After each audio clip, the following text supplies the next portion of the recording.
I'm Frances Callier. And I'm Angela V. Shelton. And we're Frangela. You know what you need in your life? The Final Word podcast. Yes, you do. That's right. It is the final word on all things political and pop cultural. Where we make real news real funny. Where we inspire you so you can hashtag resist. Subscribe and get a new episode of the Final Word podcast each week. It's the news we think you need to hear. That's right. We think you need to hear it. Okay? Yeah, it's what we say so. That's right. And because all we do is give, every Thursday you can listen to our hysterical podcast, Idiot of the Week. We round up the stupid because you know what? Somebody has to. Okay. All we do is give.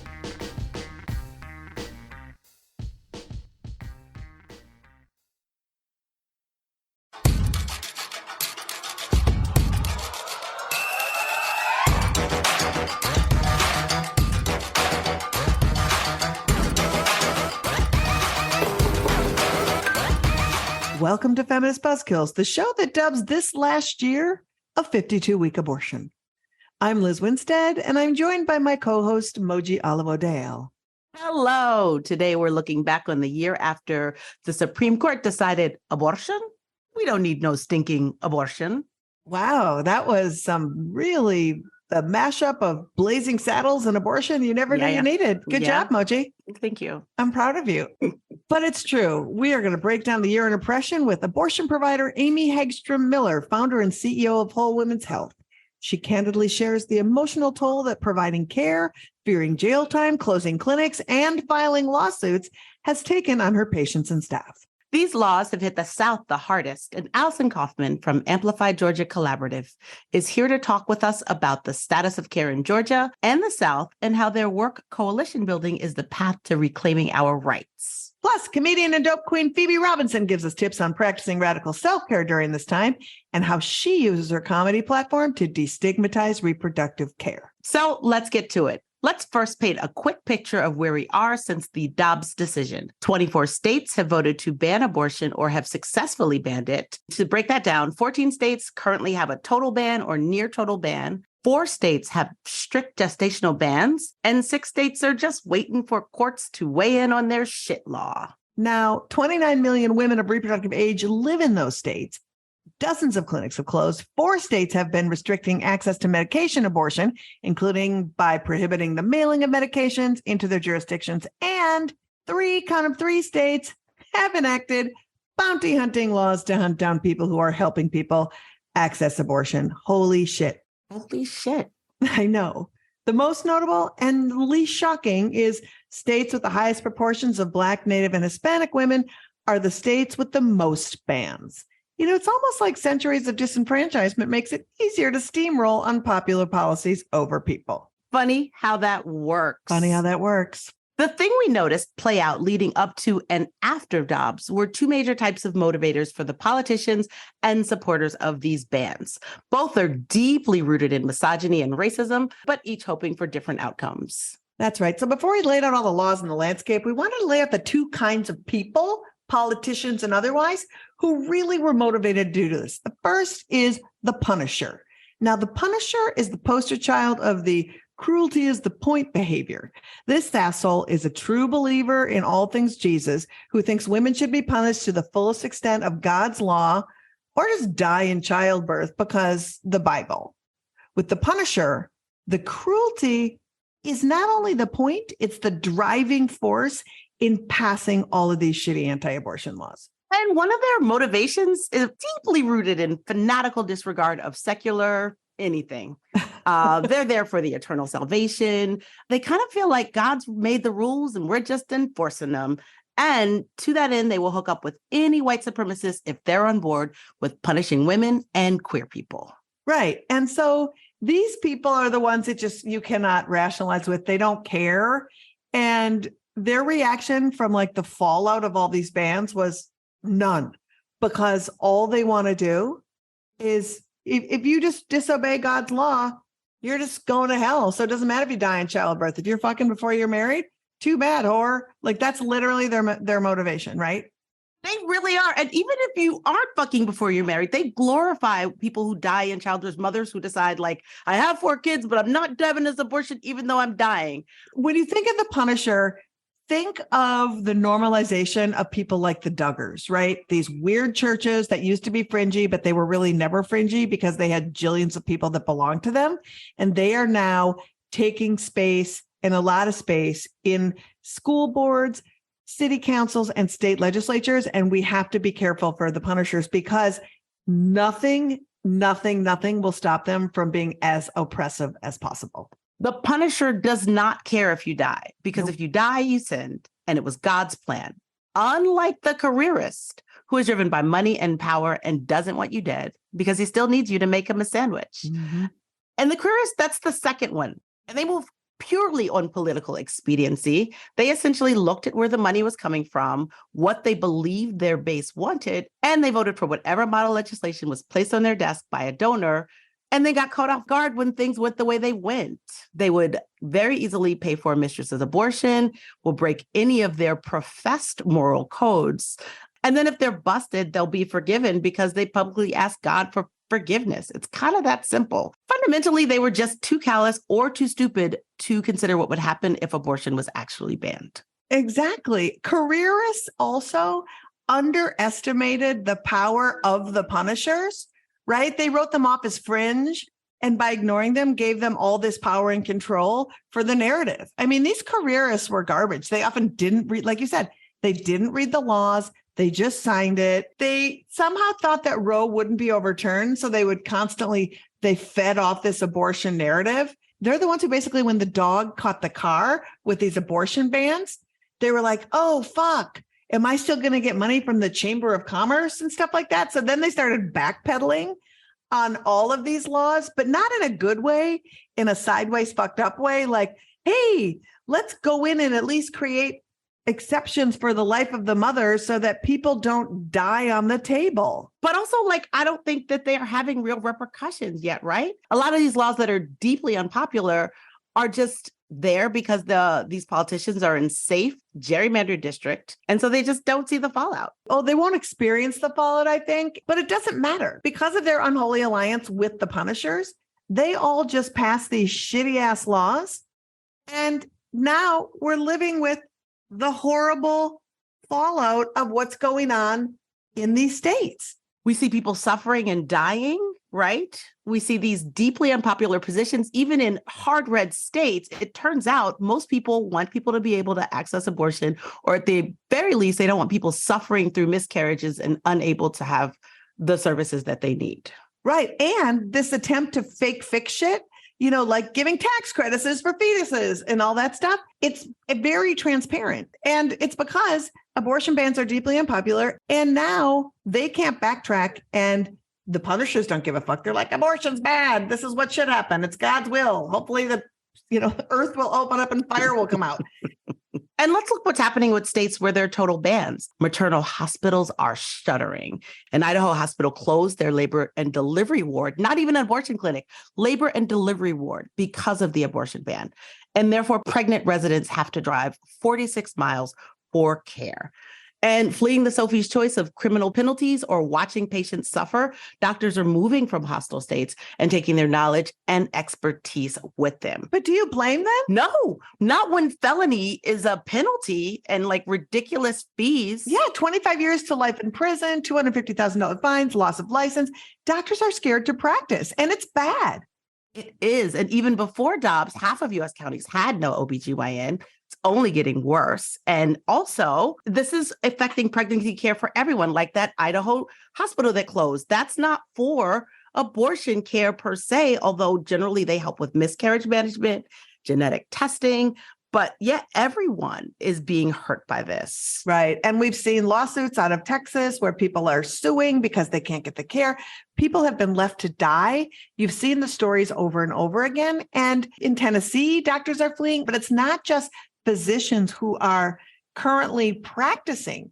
No. The situation around med schools is also really stark because of this ban. Med schools in these red states aren't offering abortion training. That's not even new. No, it isn't. Not at all. Actually, before Dobbs, many med students already had to travel for comprehensive abortion training. But after Dobbs, how are you going to learn abortion in a state that doesn't allow abortion. Because of these bans, med schools are closing. OBGYN programs in schools are closing. It turns out that a recent study by Association of American Medical Colleges shows that interest in the specialty, the OBGYN specialty, took a notable dip, with applications dropping 5% nationwide. And that number's doubled in states where abortion is banned. And 45% of OBGYN programs in the US now operate under abortion bans. And not all of those students can travel to learn what they need to learn. And the scariest statistic of all is 76% of med students say they wouldn't apply to work or train in a state with abortion restrictions. So, as we said, this is a crisis. Yeah.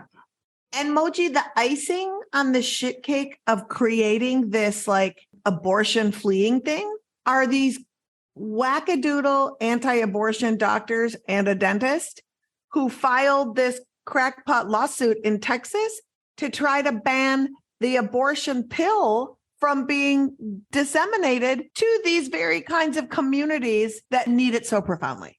Well, obviously, if you have commandeered the federal judiciary, then you can find crackpot judges to do whatever you want. And that's exactly what happened in this case. It's exactly a good example, too, of the careerists who were the bullshit people who are like, if Roe's overturned, it will just go back to the states and then there'll be states' laws. Well, that's not what happened. Mm-hmm. Roe got overturned. And the first thing that happened is these crackpot people tried to get a federal ban on the abortion pill because they know if the abortion pill is out there in the world, it will be the saving grace for these very states that have decimated access to abortion provision, no more doctors and med students from coming. And so now we're just faced with so much hellish reality. And as we do this podcast, we sit here and wait for that ruling to come down, which whatever they decide, it will definitely go to the Supreme Court. And then that will be the next fight that we move on to in year 2 without Roe. Liz, I'm praying that we are not having a 1-year anniversary of the time they ended the abortion pill episode next year. I do too, because I don't want to come back and talk to our next guest, who is actually one of the plaintiffs suing the FDA to protect the abortion pill, to find out that it has all been for naught.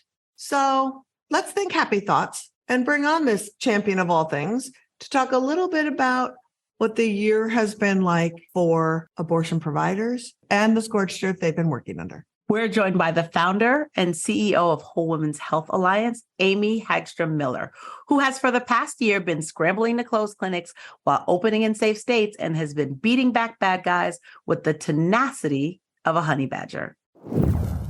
Hi, Amy. Hi. Hi, Liz.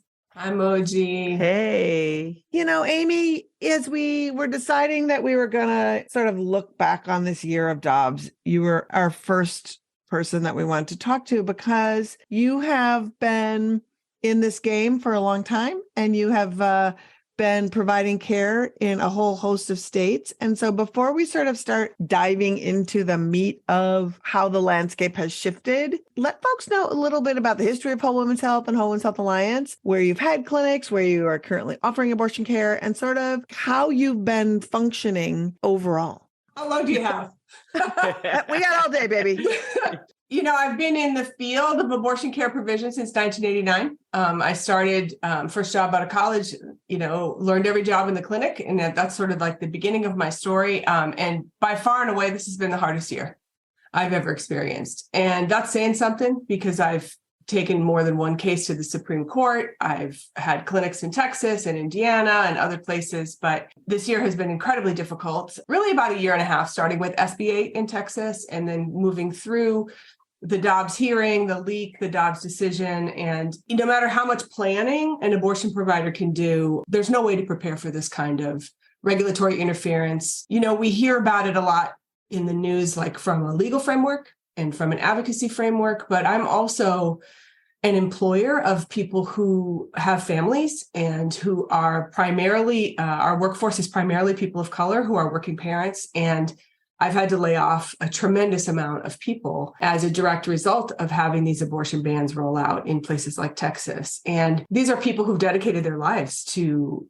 serving their communities. They're from their community. They've dedicated their lives to fabulous abortion care and had to lose their jobs for no reason other than these nonsense politics. And so I think some of the things that are kind of invisible to the public, what it means when you have to close a clinic, it's not like a media moment that just happens for a minute, right? I finally signed the paperwork to sell my Fort Worth clinic building last Friday, and I put it on the market 11 months ago, which means I was paying a mortgage without any income, where I had to have somebody come and check on the building, and we had people move into the property. We had fires there. We had the alarm set off. We had all of these things for us are ongoing, even though we had to stop providing abortions at 10 a.m. on June 24th.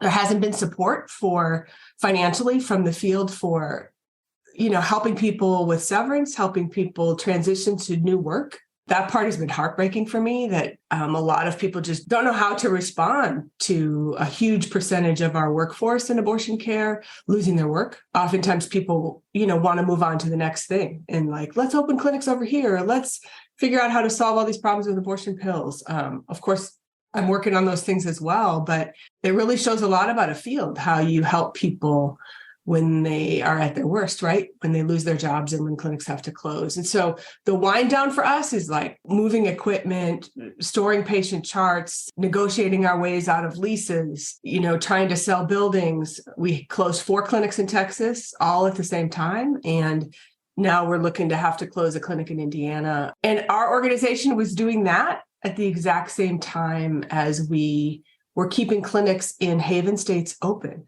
We've had an amazing run. I started Whole Woman's Health 20 years ago this year. What an anniversary year, right? Wow. And so, I'm delighted on some levels that we've been able to have a clinic this whole time in Minnesota, and we have 2 clinics in Virginia. We have a clinic in Maryland. Thank goodness for those places. And thank goodness that the voters there don't get redistricted out of their votes, and we're able to actually have the majority of people's feelings and beliefs represented by elected officials in those communities, such that we've been able to not only preserve access to safe abortion, but advance in some places like Minnesota. But it's been whiplash to have a group of staff and providers, both from Texas and Indiana, at the same time as we're working in New Mexico and Minnesota and Maryland and Virginia, right?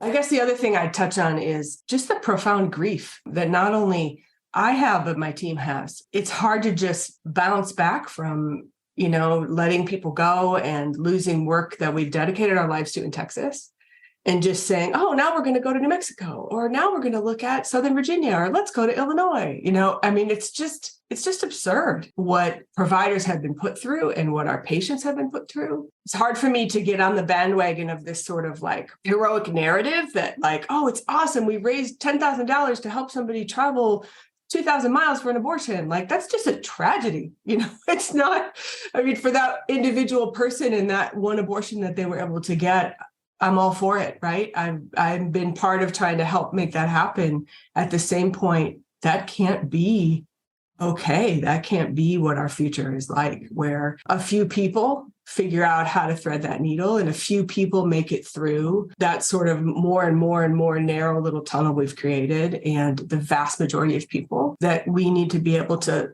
help and serve are being left behind. Yeah. So those are all the things, many things. Yeah. You've often said that you've been providing care in 2 Americas. Mm-hmm. And can you describe what that means?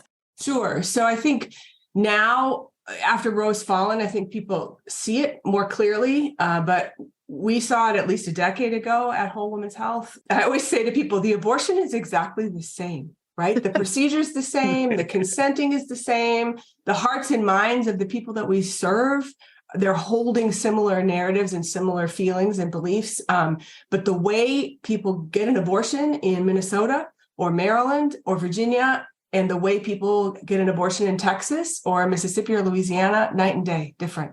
And it has absolutely nothing to do with the complexity of the medical services. It has everything to do with political interference and anti-abortion extremism. And so what people have to go through to access a safe abortion in Texas, and now they can't get one But what they had to go through, took days and took miles and took all of these hurdles and hoops. Whereas, in some places you can make an appointment and on the same day you have a pregnancy test and you can be unpregnant the next day. That's what it's been like to operate clinics in what has felt like two different Americas, as we've seen abortion now banned completely in 13 states and restricted to 6 weeks or 12 weeks in a handful of other states. I think it's emerging even more starkly for people to see that your rights depend upon your zip code. To talk to providers, they have seen the writing on the wall for a long time because providers have watched and understood that these are state laws that are chipping things away and that these are the laws that go to the Supreme Court that make the decision for the nation. The nation really, I think, at least started talking about it when the Supreme Court decided to take the Dobbs case. And even that was a debate, right? The stupid pundits and the people were like, they couldn't possibly do that. Are you kidding? It's 50 years of precedent. And I think to be a provider, knowing that when that decision was made to take that case, that this was the beginning of the end, right? I guess I want to go next to that moment of when you heard the Supreme Court was going to take the Dobbs case. Where were you and what was your emotional reaction to that? And where did you start your plans in motion from then? I'll say for me, I think the time that made me get my heart in my throat was when Kennedy resigned, where I was like, oh, crap, because our whole women's health case that made it to the Supreme Court in 2016, he was the person that it was my job to influence, right? It was our job at Whole Women's Health to really shift from this, legal language to talk about the impact that these kinds of restrictions have on the people we serve and to move his heart and his mind. And we did that, right? And I knew when he resigned and the timing of it and all the things around it, I was like, uh-oh. And then it just felt like some backroom deal. And then from there, it just kept going. Then there was Gorsuch, and then there was the June medical decision, which we were all like, oh, what's happening? Which was basically like Whole Women's Health 2, it was all exactly the same stuff. But when they decided to take Dobbs, and then how they decided to take Dobbs, that they were willing to insert the very core of Roe v. Wade into the case when it actually hadn't been there before. Like they used it as an opportunity to have a referendum on Roe v. Wade. Of course, I was shocked and worried, but my husband and I have this saying from years and years and years of work in Texas is that you can be angry, but you can't be surprised, right? So I was angry, but I was like, oh, we've been dealing with what's happened now nationally at the state level in Texas for decades.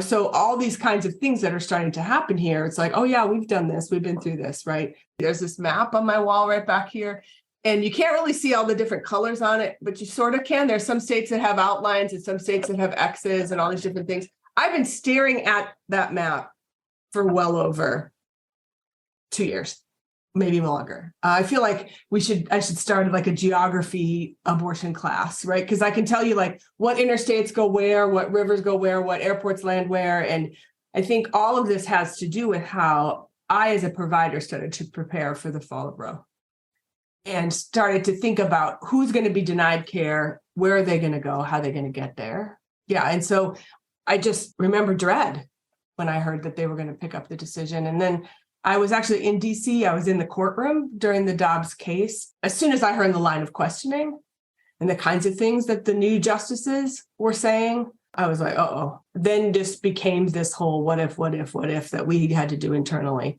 preparing for the closing of some clinics, preparing for where people are going to go and how we're going to help get them there. And then, what will happen in the places where people are going to and who's going to be able to travel, who isn't. I mean, I could go on and on, right? And these are kind of the, logistical sort of what if scenarios that we prepared for. I mean, I have like notebook on notebook on notebook and reams of paper. And how do you plan not only for caring for patients, but plan to give stability and comfort to a workforce that is also preparing for this and also trying to figure out how to do their work and how to answer their phones and how to care for their patients with this uncertainty. You know what's so amazing? If this was the banking industry and it was like, oh my God, banks may close. They may not close. We may close down a bank. We may not close a bank. We might be able to not give you money. I don't know if you're going to get your money. I don't know if all these bank employees are going to be able to have their jobs. People would be out of their fucking minds, right? And this is what the tumult of what is happening in the most important thing that's going to happen to a woman or a person who's pregnant in their life, deciding whether or not this abortion is going to be able to happen for you so you can continue with your life. And it's met with such outrage with absolutely no teeth to follow through to protect it. I feel like it's met with punditry more than outrage, truthfully, Yeah. you know? Yes. Yeah, I think that's one of the things that's been so maddening for me this year is that this is a public health emergency and people don't talk about it in that framework. Yes. They talk about it with a legal mind, like it's all the legal people talking about it or elected officials talking about it. And we have lost the very thing that we worked so hard to build during the whole women's health case is like the narrative of impact and the conversation, not only about the patients we serve, but about the abortion provider workforce, like the humanity of the abortion provider in the US is just missing. There's a couple instances like we've seen what's happened to Dr. Bernard, who was on our team in Indiana. We've seen a couple of instances where we're really able to tell the stories of like, what does this mean? What does this hostility and this, terrorism mean for the actual people trying to do the work? But that impact piece, I think, and the hearts and minds of the people who need abortions and the people who are trying to help them, I think has really been overshadowed by sort of legal pundits, On the federal level, in the past year and even before, there have been promises made by the Biden administration. And I think a lot of us are feeling frustrated that just not a lot has been done on this front. As someone who's been in meetings with Vice President Harris about working to protect abortion, what's your take on how the federal powers that be have handled this crisis? Yeah, that's been frustrating. I think that, it's been nice to have an administration that, is responsive publicly, that they don't sort of pretend abortion doesn't exist, but I don't think they've done what they could do. And I have been very vocal about that in the opportunities I've had to speak with them, just giving suggestions about what we providers could use, the kind of infrastructure support we could use, the kind of financial help we need in order to relocate to other communities. I do feel like there's been acknowledgement of who we are, that we exist, and that it's hard. And that's been authentic, but there hasn't been any productive solution making or actions taken for how to get us out of this predicament. It's not being approached as a human rights disaster, a public health disaster, because each individual person, as they keep their story silent, as our culture has tried to train people to, is having the loss of their human rights on an individual basis instead of on a humanity basis. And it's not talked about as we're rolling our society back.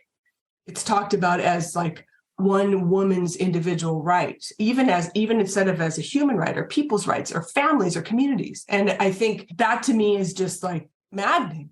I think that's a part and parcel with the shame and stigma of abortion care in general, right? The idea that we don't talk about our abortion stories. And if the abortion story is I'm too poor, I'm too rural, I'm too whatever to get to where I can get the care, then that shame is yours, right? There's an implication that shame is yours for living somewhere rural, for not being wealthy, for not being white, right? Right. That's on you. And so therefore there is no impetus to talk about it. It's almost like I wouldn't want to. This is a private shame. And I guess I'm just going to have this pregnancy that I did not want. Moji, you're exactly right. This is it's like the Reagan influence of individualism, right? Exactly. And it's like the Christian right sort of decided to describe abortion in that way and disconnect people. I mean, our power is in our connection, no question, right? And disconnected people from the through line that is the common experience of ending a pregnancy in this country. I mean, it's something that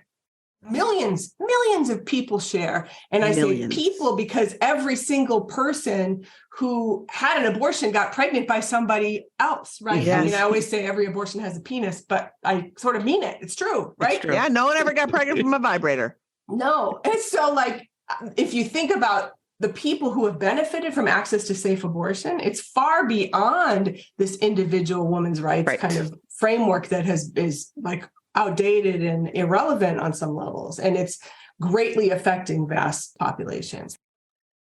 Right. And so I think that piece is something that I've been thinking a lot about, and I've been trying to call, our fancy representatives when I get access to them. And also, we independent providers in the American South and the Midwest, where the clinics have been closed, are self-funding our relocation to other communities. Right? The last 3 Supreme Court plaintiffs of the biggest Supreme Court cases in REPRO, Whole Women's Health, June Medical, and Jackson Women's Health, have all self-funded ourselves to relocate our clinics to other communities.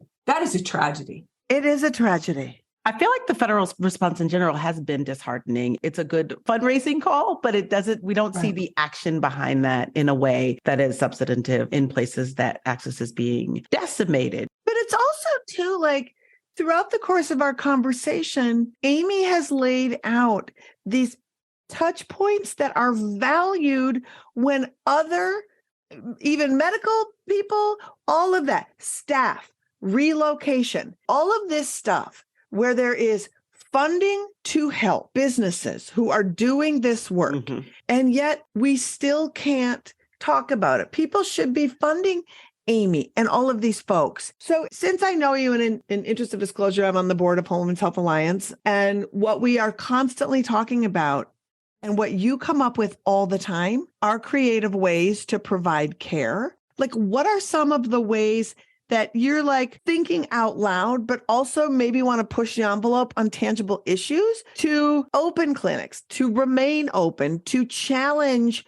the fact that they get to do this? How are you thinking about things? Give us some examples of what you're just spitballing. Well, I think, couldn't FEMA step in? Couldn't PPP money step in? Couldn't, like, highway department comes in and says, we're going to put a highway through your neighborhood or through your business's parking lot? You get like this eminent domain thing where the government like pays you to take your parking lot away or your house away or whatever. Like, how come these things don't apply to all the clinics in the South that were forced to close? I mean, where am I supposed to get the resources to help people with severance, relocation support, transition to new workplace support? I mean, the other piece is that the borderlands of abortion have changed. And now we're seeing like banned abortion and safe, protected abortion, like follow New Mexico, Colorado, goes over to Kansas, up to Minnesota, over to Illinois, over to Virginia, right?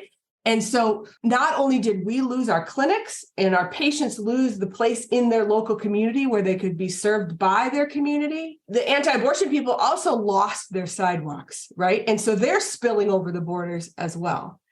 And what we have are clinics and providers who were already in some of these states, like folks who've been providing in Kansas and Colorado and New Mexico for a long time. Then we have other clinic folk coming into those communities in order to meet the needs of the patients that are displaced, right? So one thing is, how can we all work together to deal with what is now the post-Roe reality of the care landscape, which we can't keep pretending is like it was before Roe fell, right? It's different now. Different folks are migrating for abortions. Different people are coming into the communities. I have to fly my Texas-based staff to New Mexico for them to see their own community. And they're seeing Texans in New Mexico from their same town that they came from, right? They're on the same flights. My clinic staff that I'm flying from Texas are on the same flights as the patients they're going to serve. They all land in Albuquerque. They're in the clinic together and they have the abortions. We provide them, the people receive them. Then they all take the same plane back. This is a new care reality. So one, how can we, those of us like Whole Women's Health, like Dr. Braid from San Antonio, like Diane Durzis from Jackson Women's Health, like Michael Rothrock and his team from June Medical, who are all going to these new places. How can our experience fighting these crazy people in these crazy states be of use in this new frontier? Not only the clinic services we provide, but our experience with litigation, our experience going to the Supreme Court, our experience with sanctuary city nut jobs. How can we collaborate with the providers and repro orgs that were already in those places? And both of our experiences can be mutually respected. Like, because my clinics were closed in Texas and I'm going to open over here, I'm going to go over here. I'm trying to still serve that same community. Mm-hmm. We were looking at this borderland community at one point in eastern New Mexico, and people in our movement were like, well, what are you going to do if they pass a sanctuary city ban, right? They're asking me and Andrea that question. We sued the state of Texas 12 times. We were like, fight it. A sanctuary city ban isn't constitutional. Nope. First of all, they're co-opting a framework of sanctuary city that's remarkably offensive to start with, right? Yes. And so the opportunity to reframe that and to fight it, like that is just a piece of the work that we would do. You know, we would go to that community because it's better for our patients, maybe, right? That's what moves us and that's what drives our work, right? And so providers from Texas go all the way up to Southern Illinois. And the patients from Texas go all the way up to Southern Illinois. And those people are experiencing crossing through multiple states, being profiled as people who aren't from there with license plates that make them stick out. What are we doing to wrap around those patients who are displaced and the people who are trying to help them that have also been displaced? Amy, you laid out the year so beautifully. And I want to talk about two things before we wrap up. The one thing I want to talk about is you just said community and traveling community and moving community a lot, right? And in hearing you talk about your staff in Texas flying to New Mexico to treat the community, I want to just have folks understand how important fighting these laws are when you have a clinic in your community. Being someone who's had abortions, my catalyst for fighting for other people in my community was because of the abortion I had in my community. And so clinics as a rallying place and a gathering place and a community organizing space is also crucial. Can you talk a little bit about like this very important thing we don't talk about when a clinic leaves, how it's hard to build community to fight the laws? Yeah, it's super hard. It's super hard to build community. It's also like you lose the place where the thing happens, right? So like the patient comes, the phone call happens, the follow-up happens, the connection happens so that there's like a reduction in the isolation somebody might be feeling. There's a connectivity to other patients. There's a connectivity to other staff. You know, the stigma around abortion is reduced, and also the positive experience, the sort of affirmation that happens from the abortion experience is enhanced, right? And so when we don't have a clinic anymore, we lose that sense of place, but we also lose that ability to find out what happens, right? And so I keep talking to reporters this year about, they love to tell the story about the clinic that opened in the new place or the patient that traveled to the new place. I keep telling them there's a story you're not telling because it's a lot harder to tell about the person who was denied the abortion they need and what's going to happen in their life and with their family and in their community, because it's harder to find them now, right? Like there's a lot of patients we talk to. I'm thinking of one specifically from Houston. You know, we helped her raise all the money she needed to travel from Houston all the way to Albuquerque, which is 13 hours one way, round trip. And she had to cancel her appointment 3 different times because one time the car broke down, another time the baby was sick. And then finally she was like, forget it. It's easier for me to have a baby. That's heartbreaking. There are so many people whose lives are impacted like that, that are just, I feel like they're invisible. You know, we do know that abortion is popular, right? As it's like we've been in this movement for a while as an organization, and we've been yelling like our chickens with our heads cut off and not being heard. Now people at least are like, oh shit, this is real. Wow, abortion access is a problem. We're finding politically it's more popular than any politicians. And some states, especially the ones you still operate in, are taking initiatives to protect abortion and ballot measures. Where do you see hope going forward? And what kind of actions would you recommend our listeners take so that we can protect, expand, and once and for all, solidify our right to care for our body and have bodily autonomy for all people? Yeah, I'm so glad you asked me this question because I was thinking about this earlier. The notion that abortion is more popular than ever, right? Like abortion is incredibly popular with everyone in the US, Republicans, Democrats, everyone. And just trying to leverage that with our elected officials to be like, hey, you know, you could maybe say something that isn't just reproductive autonomy or reproductive freedom. You know, people don't call my clinic to say, I want to make an appointment for reproductive autonomy. You know, And so I think you're right? And so it's more popular than it ever has been in my entire career. And so what are we going to do with abortion being less accessible than it's ever been in my whole career and more popular at the same time? I think it's important for us to look at other things in history where those two things have been true. And what are we going to do with that information and about that? I think every time abortion is on the ballot, it's winning. Yep.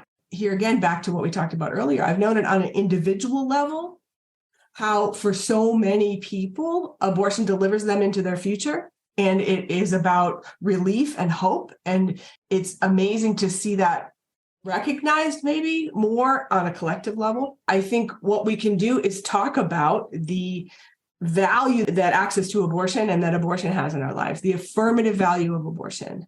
Similar to how we shifted marriage equality from a legal framework to a framework of love, to talk about, because of my abortion, I was able to X, right? Because, my girlfriend had an abortion in college, I am now able to do X, white guys, right? Everybody needs to talk about the positive role that abortion has in their lives. And even for those of us who've never had an abortion, to say, because I knew I always could have an abortion if I needed to, I was able to dream a future for myself equal to my husband or my boyfriend or my brother, right? Mm-hmm. We have to shift the way we talk about abortion instead of having it be a tragedy. I call it an aspirational value that abortion has, which is a little bit of an abortion pun because aspiration abortion. Girls got puns. That is a huge call to action for people, is for people not to keep that silence and for people to maybe feel more emboldened to share their experience with abortion because they can see it's popular. I think our opposition has been so loud and so mean that it's been scary for people to think that actually their abortion is completely normal and that they stand in the light and that their experience is valued and common and shared, right? Yeah. And that power to stigmatize abortion has kept so many people silent for so long. So I'm encouraged by that. I think we need to center providers. I think that those of us who've been trying to keep clinics open or trying to keep people served in places where abortion has been banned are crumbling. We've had a really, really difficult year. And at the same point, we're trying to let our expertise and our passion be available to the people who are now moving into Haven states. And so how can we get supported to do that, right? To go to places like Southern Virginia or Southern Illinois or, Kansas or New Mexico or some of the places where people are migrating to and be able to provide high quality abortion care, full spectrum abortion care that really pays attention to the cultural and spiritual aspects of abortion for some people, as well as, of course, emptying the uterus safely. Yeah.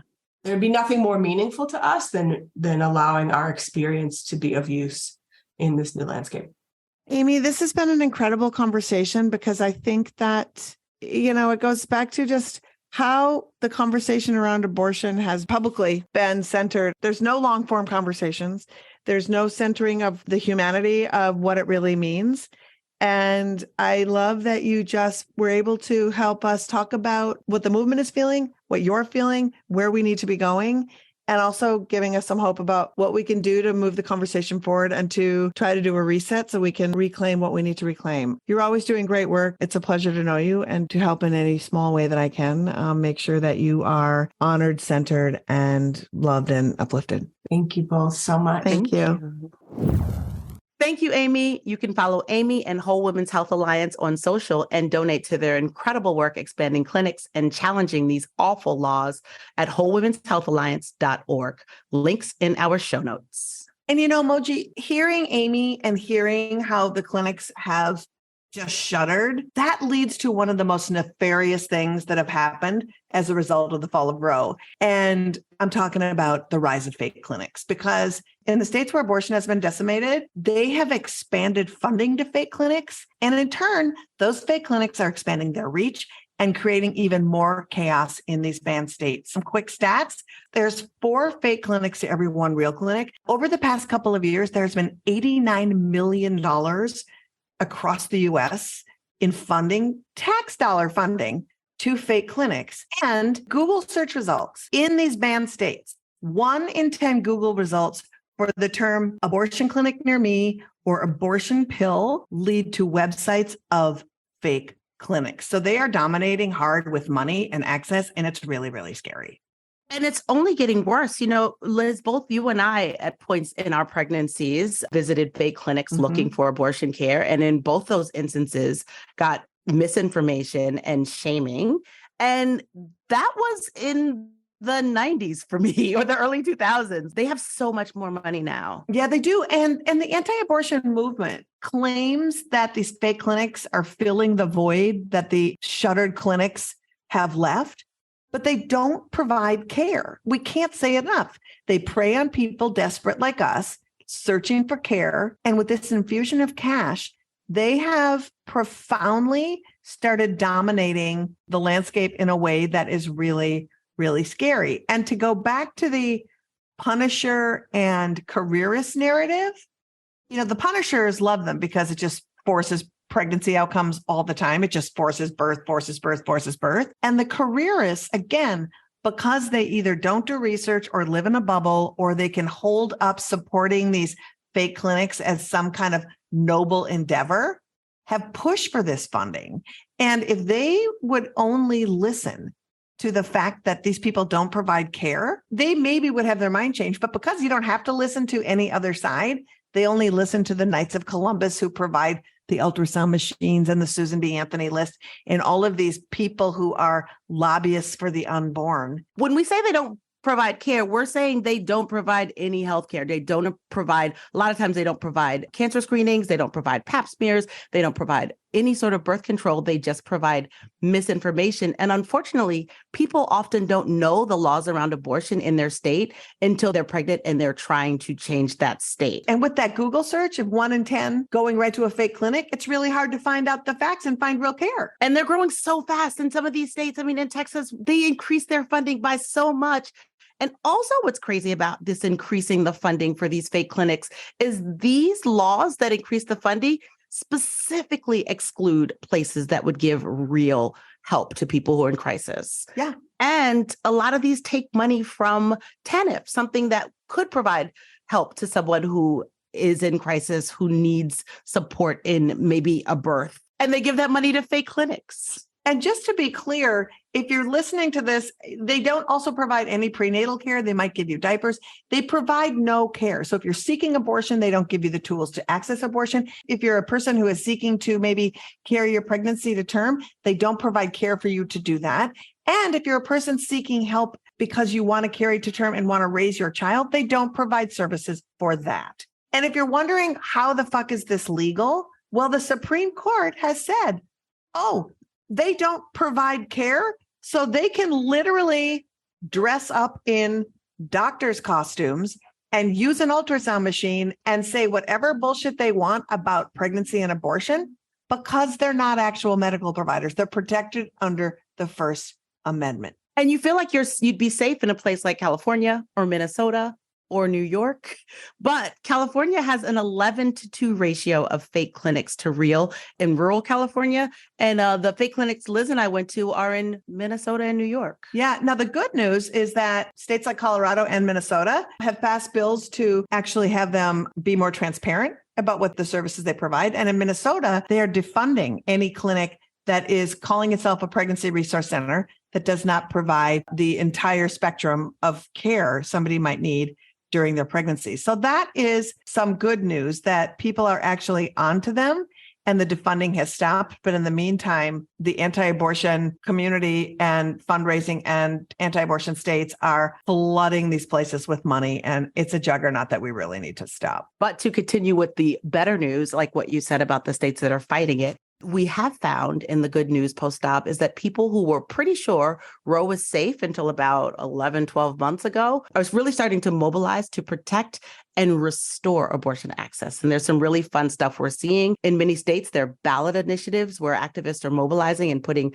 abortion on the ballot and basically trying to fight the gerrymandering through direct democracy. And it's working. Yes, it is. Even in deep red states, I'm repeating myself, abortion is a winning issue. It's more popular than any politician ever. Politicians are seeing that and running on that. It helped stop the bleed during the midterms of 2022. And progressive candidates, even in the coming elections, are really trying to run on and have run successfully on protecting abortion rights. But don't worry, the good news ends there for a hot minute, because with the success of the ballot initiatives, the anti-abortion movement quickly moved into gear to try to do some dirty tricks. One, starting their own trash-ass ballot initiatives, like in Colorado and Ohio, to like codify anti-abortion, which I don't really think is a thing. Which makes no sense.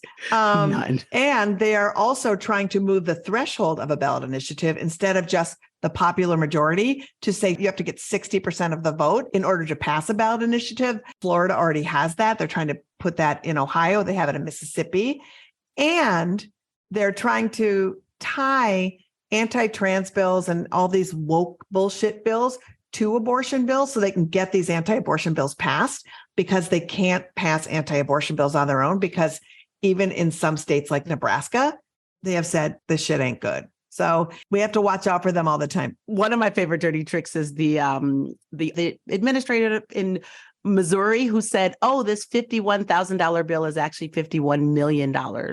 Yeah, Just run with new facts. And that's a perfect segue into our next guest. Yep. We wanted to talk about the fake clinic rise and how activists in Georgia and the South are building coalitions to fight back.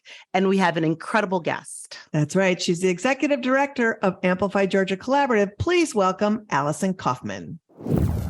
Allison, thank you for joining us. Hey, Allison. Hey, y'all. Allison, we are so excited to talk to you on this episode for many reasons, but one is it's important to remind people that Roe did not make reproductive justice a reality for Black and Brown people, as well as for low-income rural people. So therefore, in that light, can you talk about the work of Amplify and explain to our listeners the reality of what reproductive justice and access to abortion looks like in Georgia? Yeah, thank you so much. So we are the Amplify Georgia Collaborative, and we are made up of 9 reproductive justice organizations and allies working to protect and expand access to abortion in Georgia. And we do this through local and state campaigns that advance policy change, educate, shift culture, and build a wide base of support for abortion access. And I just really appreciate you starting with the note that Roe was not enough. It was not sufficient. It did not. We say Roe is the floor. Yeah, Roe is the floor. It's just like the reality was that our rights had been chipped away at in Georgia for years, right? So since 2005, over 10 abortion bans and restrictions had passed in Georgia.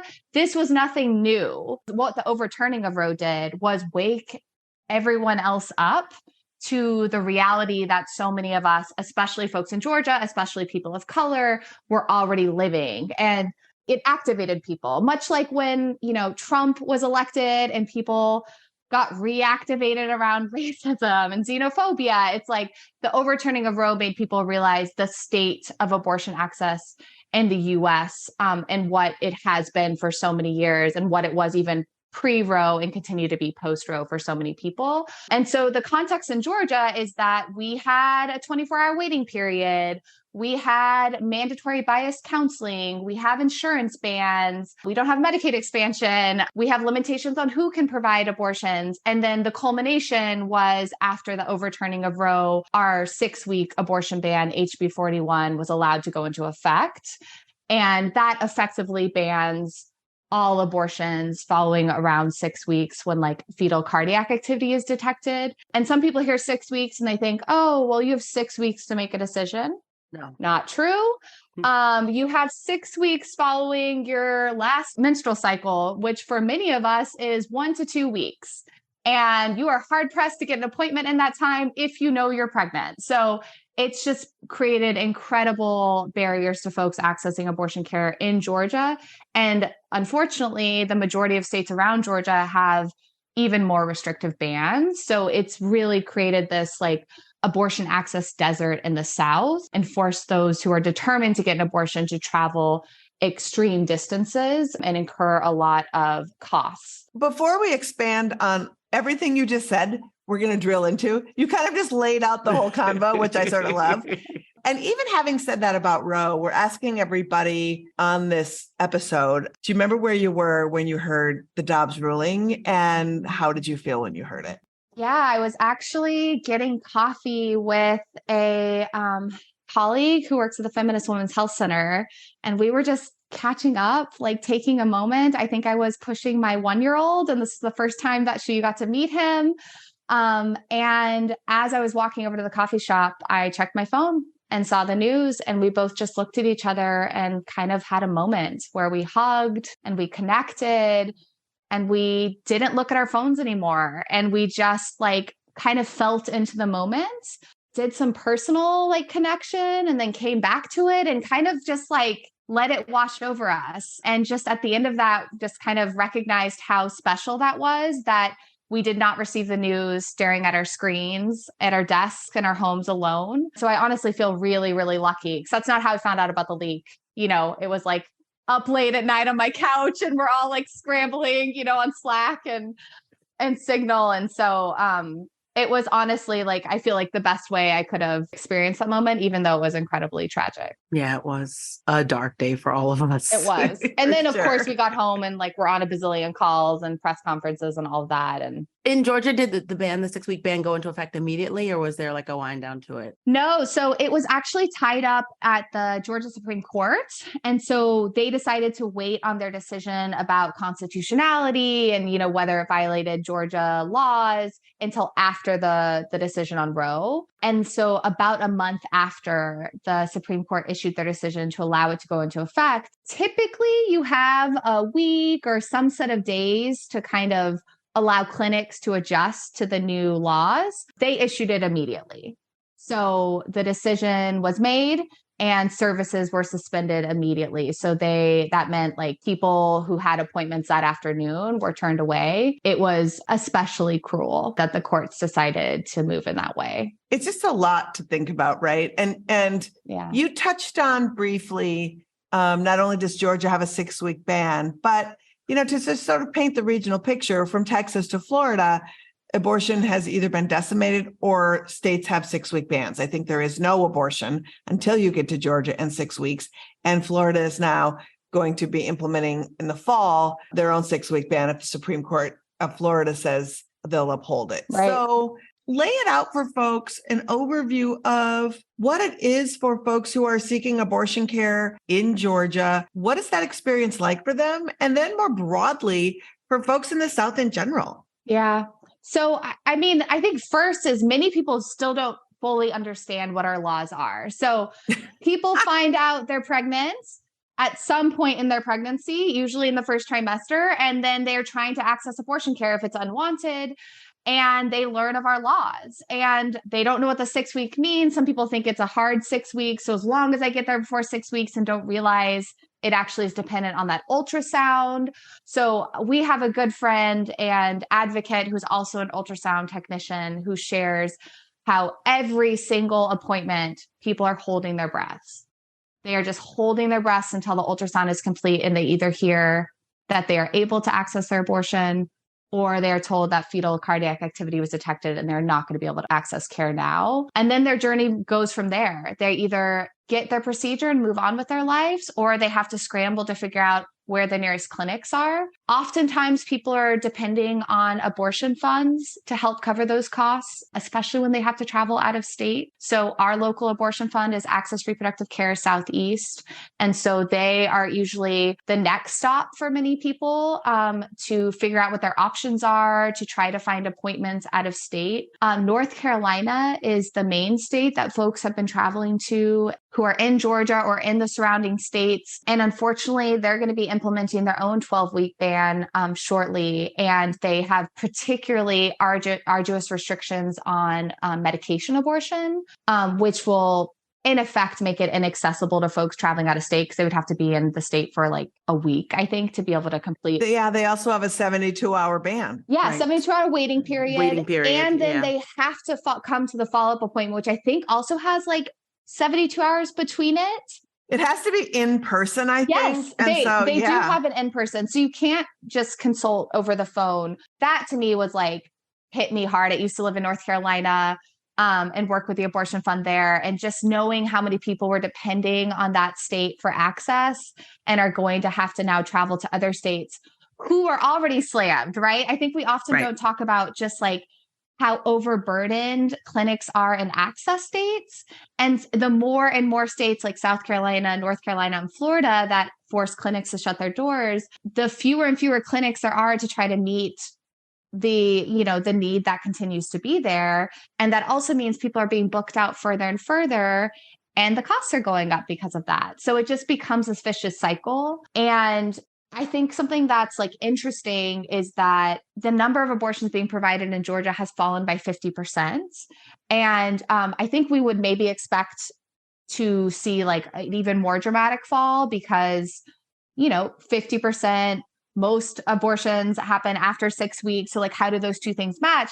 But it is because of that like broader context, we can assume, of those other states having complete bans and people still traveling to Georgia, trying to get here before that 6 weeks and hoping they can get an abortion without having to travel further outside of the South. Is there a 24-hour waiting period on top of the ban in Georgia? So it's virtual, like that can be over the phone, but it does mean that often people don't realize that and will travel and then have to wait 24 hours to then, be able to go to their first appointment. Well, I feel this so much. I live part of the time in Brooklyn and part of the time in Minnesota, and I'm on the board of an independent clinic in Minnesota.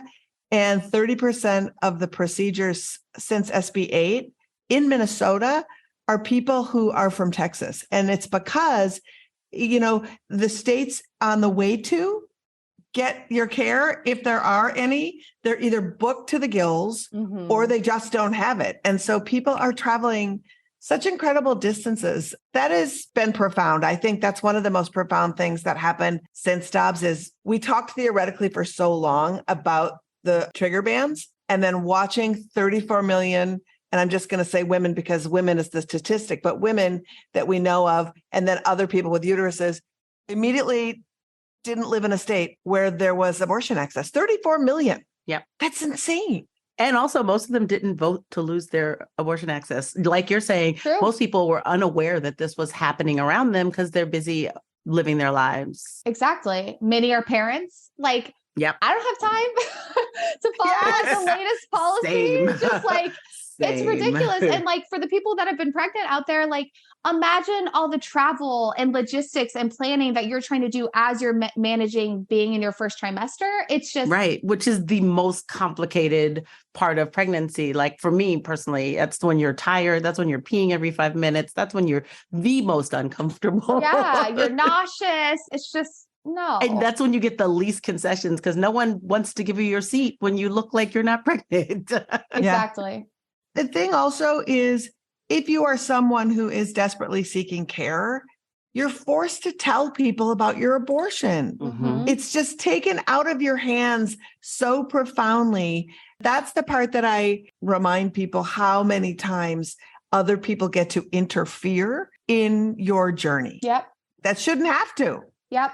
And we now have tax breaks for pregnant people. It's like, now I'm going to tell my tax accountant that I am in my first trimester and it's just like, there's just so many ways in which it's just folks are being forced to disclose intimate health information. H&R block any privacy to people who literally have no business, no reason, or no rights to know this about you. Most of us don't disclose our first trimester pregnancies to anyone but the closest of family members. Exactly. But now apparently H&R block can also be involved. Allison, I wanted to ask you another question. This is our Dobbs anniversary episode, and we just finished talking with abortion provider Amy Hagstrom Miller, and we talked about the importance of building community if we want to win. And your organization in particular started with the express goal of bringing together Georgia abortion providers, RJ orgs, and advocates to amplify the fight. So can you talk about why this model is crucial for expanding and protecting our reproductive rights? Yeah. I mean, I'm so deeply bought into collaborative models and cooperative spaces because I just feel like there's so much more work, to do than there are people to do it, than there are organizations to do it. Scarcity this like false sense of scarcity is part of white supremacy, right? And so it's important for us to create alternative models to approaching the work and to acknowledge that together, we really are going to be able to win in a way that like separately fighting for the crumbs of like donors and legislators, we wouldn't be able to move work forward. And also we talk about the importance of representation and intersectionality.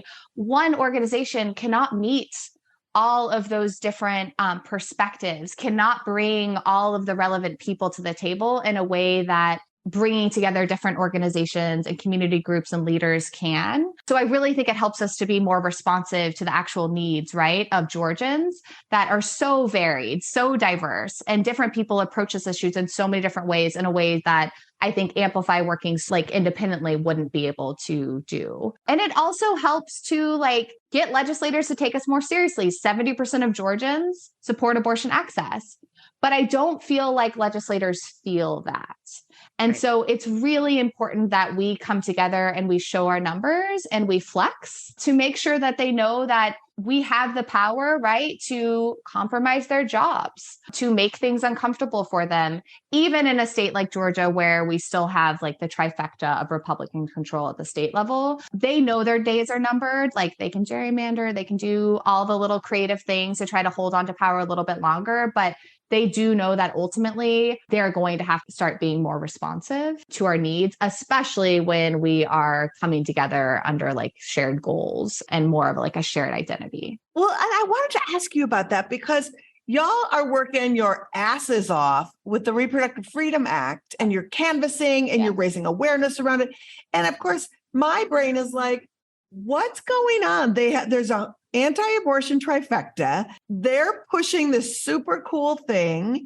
It's obvious you're not pushing it because you know it to get it passed. Right. So explain to people, because I think people don't understand the importance of elevating something like the Each Woman Act or something that when you don't have the majority, why it's important to put out something into the world to get people to know about it. So it's not going to get passed this year, probably not next year. Right. We are confident it's going to get passed eventually. But I feel like when you live in states in the South, states like Georgia, where you're constantly fighting against, we can forget the power of fighting for. And it is so important for us to determine what we want in the future and to put that vision out there, because if we don't, others will. And I think Kwajalein Jackson like talks about how like a fire is a good igniter, but it's hope that sustains the work. And I think an act like the Reproductive Freedom Act is that hope, right? It tells people what we want, what we need, and what we can ultimately achieve in Georgia if we do the work, if we mobilize, if we get the numbers. And so I do think people can think we're confused or naive. We've definitely had elected officials like pull us aside and say like, you realize like this isn't going to pass, right? Like, and we're like, yeah, like we get it. We don't have the numbers. Like the math is pretty simple. And like, no large, ambitious policy has ever passed in the first year, in the first 2 years, in the first 3 years. And so we're really working that long game and really focusing on community right now and building that support, having those conversations, because people are itching to get involved, to find a way to take action. And it really is on us to meet that need, right? And to create opportunities that aren't just show up and tell people why this ban is bad, but also show people what we want and how we can achieve it and how other states have done so. I just want to say, Allison, you said it so eloquently, but I also am like, right, spent decades chipping away at Roe, right? Yep. One stupid trigger ban at a time that was unconstitutional, that was illegal. And you know what? In 50 years, they made it. And we can do better than that because we actually have the majority. Exactly. I think that's right. And I also think, too, painting an aspirational picture reminds people who aren't deep in this of the world that we want to live in and that somebody else is got the ball rolling on it. Like, I think that's important. And especially when it's an intersectional, multiracial, multi-gendered group of people who are pushing it forward. It's like, we're all in this together. It's like, we all do better when we all do better. And so to have people that look like everybody in the state being able to tell the story, it's, it's really what we needed right now from you to just hear that, because I think so often it can feel we're marching, then what? We're mad, then what? And like, be mad and march.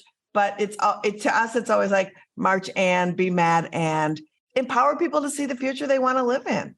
Exactly. March towards something. If you're going to be marching, march towards something. I think that's great. Allison, you really painted a hopeful picture in a time that feels pretty stark. And so thank you for all your work. We wish we could talk more because we really wanted to also talk about the fake clinics program and all that stuff. But we will be talking about that when we come to Atlanta and do our live show. Wonderful. And spread the word on that. So I'm very excited. Thank you for joining us and being amazing. Thank you all. It's been such a pleasure to just get to talk to you. And we can't wait to welcome you to Atlanta. Thank you, Allison. We can't wait to get there. You can follow the work of Amplify at Amplify GA on Twitter and Instagram. And if you're in Georgia, sign Amplify's petition for the Reproductive Freedom Act at amplify-ga.org. Links are in our show notes. This might be a good time to tell you that your friends Liz and Moji are doing a live version of Feminist Buzzkills in Atlanta on July 20th. That's right. It's going to be an incredible night. Great comedy. I'm going to do some stand-up along with the incredible comedian and actor Baron Vaughn from Grace and Frankie on Netflix. Plus, we'll be talking with members of the Amplify Collaborative and bring you all the latest news that affects your reproductive, everything. So mark your calendars. Moji and Liz, Feminist Buzzkills Live, July 20th at Terminal West in Midtown. Tickets and info are in the show notes. Come on down, Atlanta. We will be in Atlanta. We will be talking about abortion. And one of the positives of the past year is that more people are finally having this abortion conversation in public. Not just individuals, but media is speaking about abortion a little better rather than letting these anti-abortion talking points lead the coverage. I mean, that was such a mess. Like, it was like showing that when you don't cover abortion all the time, you just use their language, Yeah. And it's been really nice to see that they have stopped using just women all the time and have tried to be better about gendered language. And they stopped calling these hatchet masters pro-lifers, at least. That's good. Mm-hmm. And they also, they stopped talking about using terms like heartbeat bill and started recognizing that what heartbeat? This is a fetal cardiac activity ban. The power of storytelling.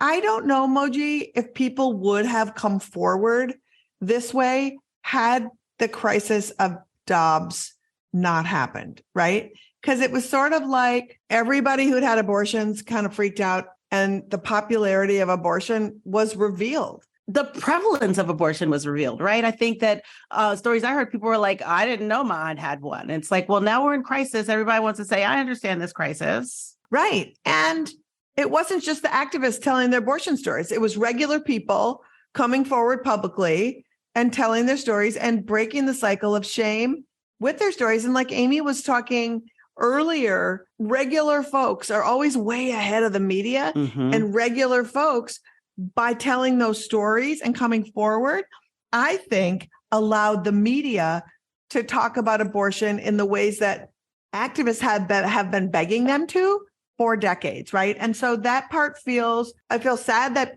people have to tell their stories, because you should never have to tell your story about any medical thing that you have. But I do feel like, as Amy was talking, about how people need to stop individualizing abortion and looking at it as a common good. I think that that's happening. And I feel really positive about that. I mean, even just this week, Jill Biden, not Joe Biden, but it's a step. Both Jill Biden and Kamala Harris, had big conversations about abortion. And Jill Biden talked to a bunch of the people who are on that Texas lawsuit who are suing because they almost died because they couldn't access life-saving abortion in Texas. And so this all feels positive. More of these stories. It's all really good. And if you can tell your abortion story, do so. So if there is a super positive, it's that this is really the first time we have owned the narrative and put it in our own terms since Roe v. Wade became the law of the land. That's 50 years of us repeating stigma. And I think that that's really, we've argued this for a while. We've discussed this for a while. That's really how we change hearts and minds, right? That's how we get people mobilized behind, the good of abortion, the necessity of abortion for healthy people. Yep, 100%. We always close out our shows with an uplifting comedy guest. And we wanted to be intentional about who we had on this episode. And we wanted to have somebody funny, but somebody who also was going to help us like with some resilience, with some good tactics for just like keeping yourself healthy. And our next guest not only is fucking hilarious, they fight reproductive stigma all the time. They are fierce warriors and they care and write extensively about self-care. And she's about to hit the road on her Messy AF tour. It's none other than Bono's best friend, dope queen Phoebe Robinson. hi, Phoebes. Hi. How's it going, ladies? It's good. You know, you're not going to believe this when I tell you, but it was 10 years ago that we did that benefit. It was the very first benefit we ever did in a basement of Bowery Electric. Yes. And Sarah Silverman and I were hosting it. And you and Amy Schumer and the cast of Orange is the New Black. And we were in this wild space. And I remember then being like, I don't know Phoebe very well, but I think she's so funny. I wonder if she would ever do this. And you were like, yes, immediately. And I am so grateful. Well, I definitely felt like, yikes, there's a lot of heavy hitters on this, so I hope I don't suck. Like it was, like getting an email from you is like, no joke. So I was just like, okay, bitch, don't fuck this up. But it was such a fun night. It was so cool. I cannot believe that was 10 years ago. What? It was 10 years ago when Texas was falling apart 10 years ago. And we were raising money for those abortion funds. And I don't know if you know this, but the venue promised that they had Wi-Fi and that they had connectivity, and they did not. So we bought off the apartment upstairs, the first floor, and ran cord up to this person's apartment to hook in. And then the crazy Russian landlord was like, I'm cutting cord. What is cord? I'm cutting cord. And I was like, oh my God, you can't cut the cord. You can't cut the cord. So we had to pay the Russian lady. It was a whole, I don't even know if we made any money. I think we paid off so many people just to stream the benefit. That's bananas. It was bananas. Also, Texas has been falling apart forever, huh? Yeah, it turns out they're not doing great. Haven't been for a decade. They're trying. They're trying. Well, I'm glad to like see you guys again. And, I know the world is like still a hot mess, more of a hot mess. I can't tell. Well, we asked you to be on this particular show specifically because we are focusing on the year since the overturning of Roe a year ago. And we wanted someone who was not only hilarious, but also someone who can give really good, solid advice on radical self-care as we are in a continued fight for our humanity. And because you wrote so brilliantly about it in your collection of essays, Please Don't Sit in My Bed and Your Outside Clothes, we wanted your wisdom to fill out the show. So can you remind folks why self-care is vital and give some of your self-care tips?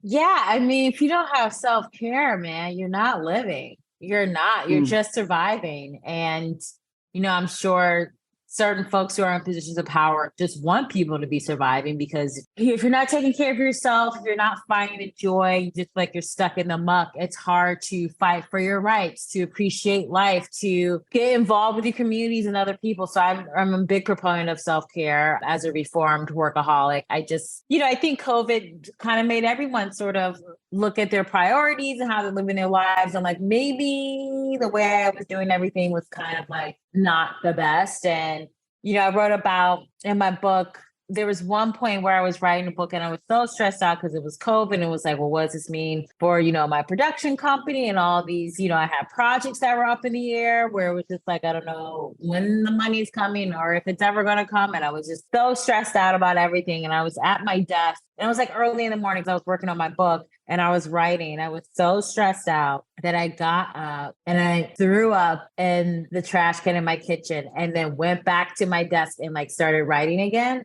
And I was like, that is unhinged behavior, bitch. Like, what are you doing? But I think it's hard when you're feeling those moments of stress to prioritize yourself because it feels like, well, that's not productive or that's not doing the work. And it's like, well, yeah, we're not machines, so we don't have to work all the time. So for me, it was very important, like coming out of COVID, I was like, I need to have a hobby. I'm almost 40 and my life had just become. Wait a minute. You did not have a hobby? No, girl. No, I was everything. She was working. Everything was like stand up, writing books, acting, producing. I just turned everything without thinking about it. I was monetizing everything that I was doing. And I was just like, this is kind of ridiculous. I don't have anything that I just do for fun that is not tied to my career or to like self-betterment in that way. And so I started running and taking tennis lessons. And it's just been so freeing to just sort of do something with my body. I'm not trying to be an athlete. I'm not trying to, finish first in a 5K. It's just like celebrating the fact that I have a body and I can move. So that's my number one self-care thing is I try to be physically active 5 times a week. It doesn't matter what it is. I could do Pilates. I can go for a walk. I could run. I can lift weights, but it's just something where I just have to dedicate 30 minutes to myself where I'm shutting my brain off. I'm taking care of my body. Another thing that I really sort of prioritize is self-care is I'm very much a person where if I get stressed out, I just turn inward. So I won't reach out to friends or anything. So I just always make it a point of once a week, I either call a friend or I meet up with a friend and we go to brunch, we see a movie, we go to a museum, we just do something together. Just as a reminder to just get outside of myself and outside of my body. And I think it can, you always go I don't want to burden anyone or they're always busy. And it's no, people want to see each other. So I just really try to do that. I try to sleep more than I was doing before. And I just try to be present. I'm very much an overthinker. And that can just make life not fun because you're just always thinking of 1,000 different ways you could have done this conversation or did this thing at work. And it's can you just have fun for once? Oh my goodness. Yeah. As you're going through this list, I'm realizing all the ways I'm not participating in self-care. Good God. I know. I just did a function with Loretta Ross, who is one of the mothers of the reproductive justice movement. And she's a riot. She's 70. I think she even said look, bitches, sometimes you just got to watch Twilight without looking at it through a feminist lens. Yep. Stop it. Just have a moment of just pure joy. Because the people who hate us, the one thing they do hate is joy. They're anathema to joy. They don't want you to have joy. So having joy is the best revenge. Yes. If you're constantly fighting all the time, you're fighting for reproductive rights, you're fighting for pay parity, you're constantly dealing with all these battles. When are you enjoying everything? What are you fighting for if you're not experiencing any joy or happiness? So it's I do all this stuff and then I'm going to watch Vanderpump Rules. I started season 1. I'm now on season 4. Is it complete hot garbage? Yes, it is. But sometimes you need a little garbage to offset the seriousness that we're all facing every day. Exactly. So we're terrible at self-care over here. We try our best, but it's hard to fight oppression every day and find time because you have to realize that there's going to be oppression tomorrow. So take a break. But one of the questions we're asking everybody is Dobbs happened a year ago. Roe v. Wade fell, crumbled. And do you remember where you were and how you reacted when you heard the news? Yeah, I was on set of my now canceled TV show, Everything's Trash. And we're like, what the fuck? What the fuck? What the fuck? And the first episode of the season, my character takes Plan B because she's hooking up with a fuck buddy and his condom breaks. And they, for months, were really fighting us on why does she have to take Plan B? This makes her kind of slutty. I don't know if we need this, all these justifications for why it happens. And I'm sometimes a condom breaks. What have you? It's showing that a woman can take, control of her body and her choices and rectify a situation. I remember there was so much pushback on that. And I was like, this is the hill that I'm dying on. I'm very much why do they hate sluts so much? Yeah, I was just I've used Plan B in my life because of a broken condom. B, it doesn't make you slutty. C, if someone's a slut, their stories also deserve to be told as well. So I think this sort of narrative that there's only a proper way to be a woman or I think if my character was oh my God, what is this going to mean for my life? I have this moral dilemma. It was just no, I am a woman in Brooklyn. I have a podcast. I have my friends. This thing happened. I'm going to get my Plan B and then go hang out with my family. I think they sort of felt why is she just so chill about it? And I was just I think we have to reframe the way that we look at women and how they make their choices, and understand that A, not every woman wants to be a mother. B, it's not always a torturous choice to be like, I don't want to be a mother. Sometimes you just very well know yourself. And this is personal experience. Like, I don't want to be a mom. And I just know myself. And so I'm not, like devastated by it. I'm like, I like hanging out with my niece and nephew. I'm sure there'll be moments where I'm like, okay, my life could have gone this direction, but it didn't. But I think everyone has that. And so I remember when, a year ago, I was just sort of like, I was so glad I fought to keep the plan B and the episode. It was very important to me. And I think in the end, Freeform got it and they understood. But it's just like we're in 2023 and that came out in 2022 where people were still sort of like, I don't know if women are allowed to use plan B. It's like, what the hell are we talking about? Right. And Phoebe, like, it takes a lot to fight those battles because the truth is people want to see Plan B narratives, abortion narratives, as long as there's a sympathetic character taking it. Right. Oh, this person who is 11 and has had this horrible tragedy. It's like anybody who's pregnant and doesn't want to be or potentially could be, like, that's value. Like, they don't want to be. So let's just have that be a thing. Yeah.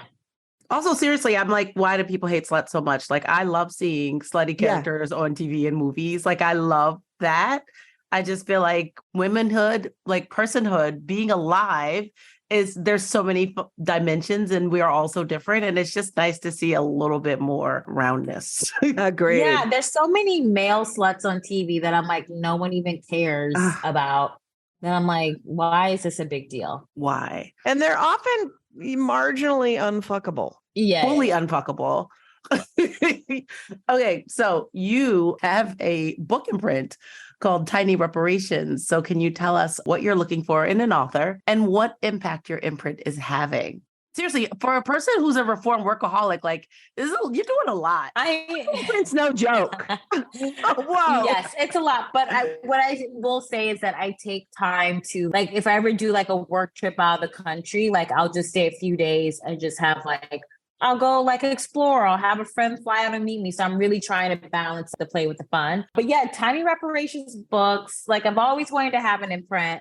And I was talking to Plume, which is my publisher, before COVID happened. And then once it happened, I was like, oh, this isn't important anymore. And my lit agent was sort of like, well, you're reading every single day to cope with COVID. I think a lot of people are turning to books. And so I was like, all right, let's do it. Let's go for it. Because I, remember when I was shopping around my first book, You Can't Touch My Hair, in 2015. And my publisher, Plume, was the only one who wanted to publish me because other imprints were like, this isn't sellable. It's not, nobody wants to read books written, like an essay collection written by a Black woman. This isn't relatable, all these things. And I was just like, it's 2015 and we still think that Black people writing books is weird and nobody wants that. Also, that at the very least, Black people don't read. Black people like to read about Black people if no one else does. And there's enough of us to maintain a book. Yeah.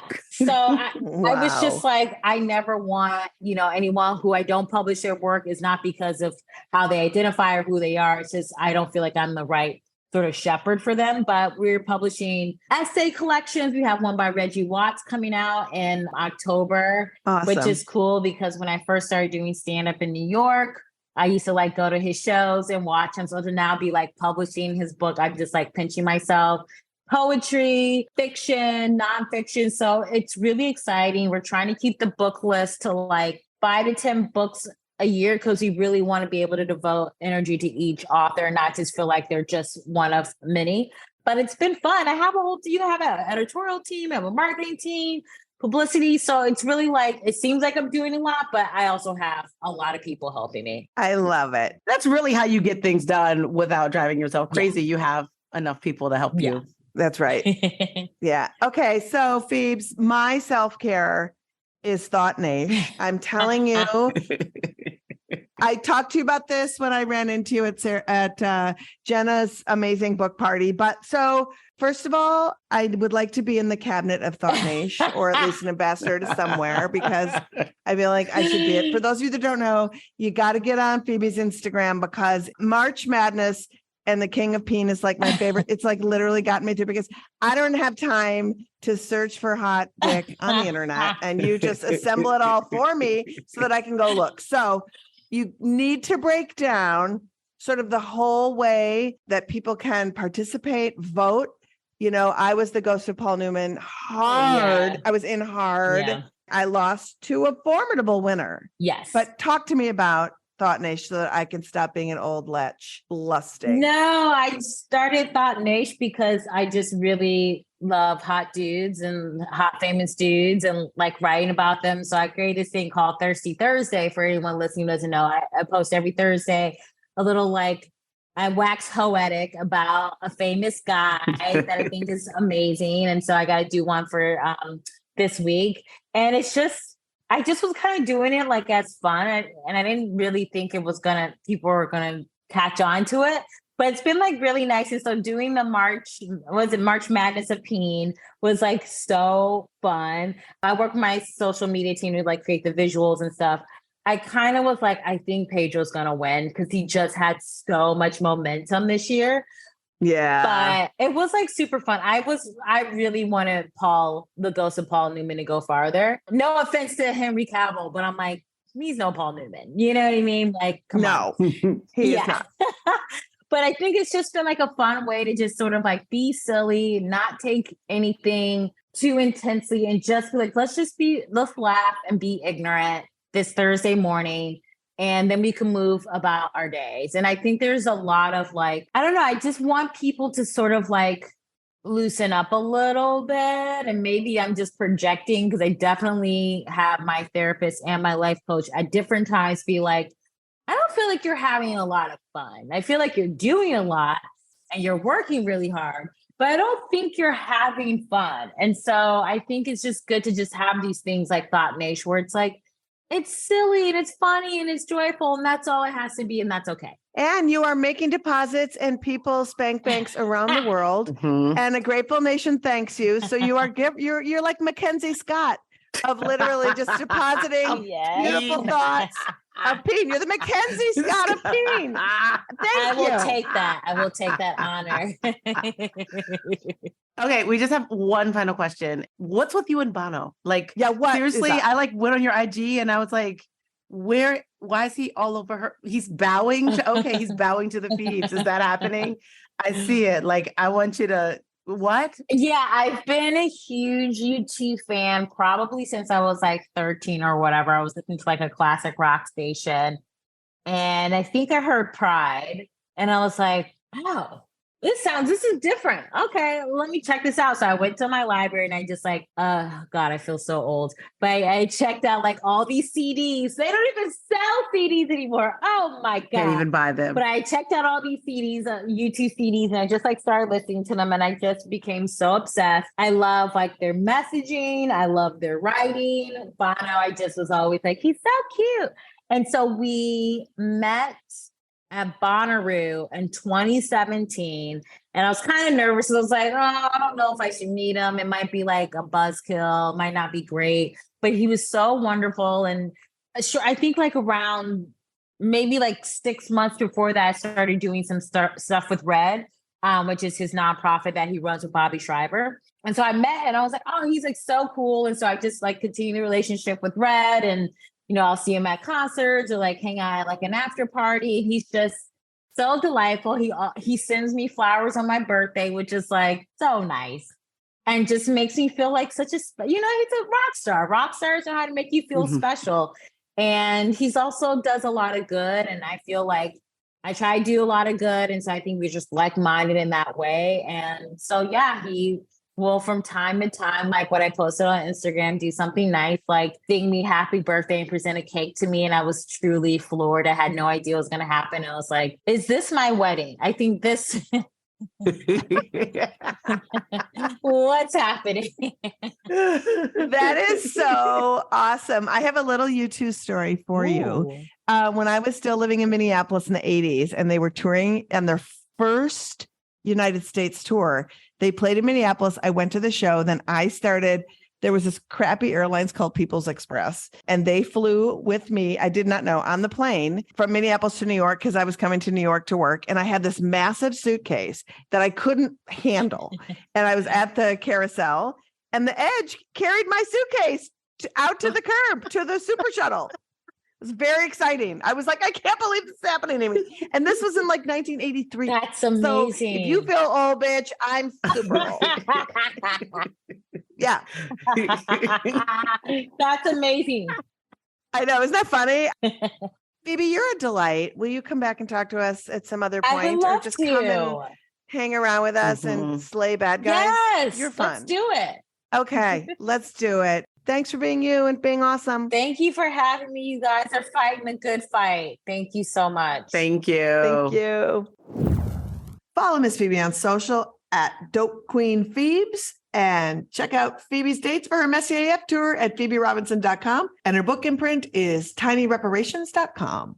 Liz, that was such a great interview. So inspiring. And it was a great place to start talking about what can we do to fight all this stuff.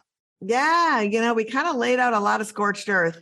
So what can we do? Well, the good news is this podcast has been born out of all of the activism that we do at Abortion Access Front. And I'm really proud, Moji, to say that as we laid out this episode and like the problems that were arising and the things that were emerging, Abortion Access Front has a programmatic place to help you plug in to all of these things that are happening, right? Like Operation Save Abortion. We started Operation Save Abortion because we knew the fall of Roe was coming. And we really wanted people to learn from experts in all the different aspects of abortion activism. And so you can go to operationsaveabortion.com. You can watch the series that we put out. You can do the workbook that goes with it. And then you can sort of get an understanding of what's out there. And we'll help you plug in to where you need and want to be doing the work. It's pretty great. It's really fantastic. And you can also go to exposefakeclinics.com if you want to do a deeper dive into all of the terrible harm that fake clinics are wreaking through the country and find ways that you can fight back and mobilize with other people around that. It's really great. Also, too, as we are going into next year without Roe and into an election cycle, I think it's important for folks to realize that the abortion funds, they got some infusion of cash when the fall of Roe happened, and that money got eaten up so quickly. And now with the elections coming, people are donating to candidates, and it's not on the radar as much. And so if you can donate to an abortion fund, I highly recommend you still do, because the truth be told, even if abortion isn't your main issue, we share all of the same bad guys, whether it's anti-trans folks, the Islamophobes, the homophobes. If you're a phobe, they're working against all of our interests. So let's fight together to beat these folks off. And the need is only getting worse, right? There's some bans we talked about that are in litigation. They may come into effect. Like, people continue to need abortion care in places that are decimating care. And so if you can donate, do it. That's right. We hope that you have a fuller picture of the landscape, and maybe you have a little bit of hope that you didn't have before. Thanks so much for listening. We always appreciate having you. So like and subscribe our show, get us some love with a 5-star rating, stay connected on social media at Abortion Front, and let's make a difference together and have some fun doing it. I want to thank our guests, Amy Hagstrom Miller, Allison Coffman, and Phoebe Robinson, for taking this look back with us. And a reminder, all of the info to follow all of their work will be in our show notes. And if you're looking for abortion care and don't know where to turn, go to ineedana.com for the best, most up-to-the-minute resources on medication abortion, clinics near you, and how to get financial assistance for your procedure. And another reminder, people, we are going to be doing a live pod in Atlanta. It's going to be at Terminal West, July 20th at 8 p.m. Liz here with me is going to be doing some stand-up along with comedian Baron Vaughn from Grace and Frankie. And other members of the Amplify Georgia Collaborative will be there to talk about abortion access in Georgia. The ticket link is on our website. Get your tickets now. Also, you want to hear even more stories about what the year after Roe hath wrought? Well, mark your calendars for June 28th at 5 p.m. as abortion funds and support organizations on the front lines are having a powerful conversation about directly helping folks seeking abortion care during this horrible year. You can find the link to watch it in our show notes. And you could get info on our activist calendar at OperationSaveAbortion.com. Next week's guest, we continue the conversation with Kat Riley, Policy Director at the Colorado Organization for Latina Opportunity and Reproductive Rights, or COLOR, and from the new film At Your Cervix, director and producer, Imagine. Join our Patreon. You'll support great content and get cool FBK merch and experiences. All pledges support this pod and all of our activism at Abortion Access Front. Pledge at patreon.com/feminist Buzzkills. FBK is edited by Remy DeTournay and is produced by Abortion Access Front. Thanks for listening. We hope we are giving you the knowledge and actions you need to fight with us. That's it for us, but we leave you with a steaming, flaming pile of whole ass celebrating the fall of Roe. Watch this. It's the morning of Roe v. Wade being overturned. I'm in my office and I hear this shout, cry, whimper, squeal all at once. And I came running to my wife's office to see what was wrong. And she's weeping mascara everywhere. And she says, "It's overturned." The cries and shout went from her office into the first service of Mark's Women Conference, where this place exploded. Tears and crying and shouting and losing our voices. And then we got on social media to see what the rest of the world was going to be celebrating with us, and it was silent. Feminist Buzzkills, the podcast from Abortion Access Front. New episodes drop Friday. Listen, subscribe, give us 5 stars.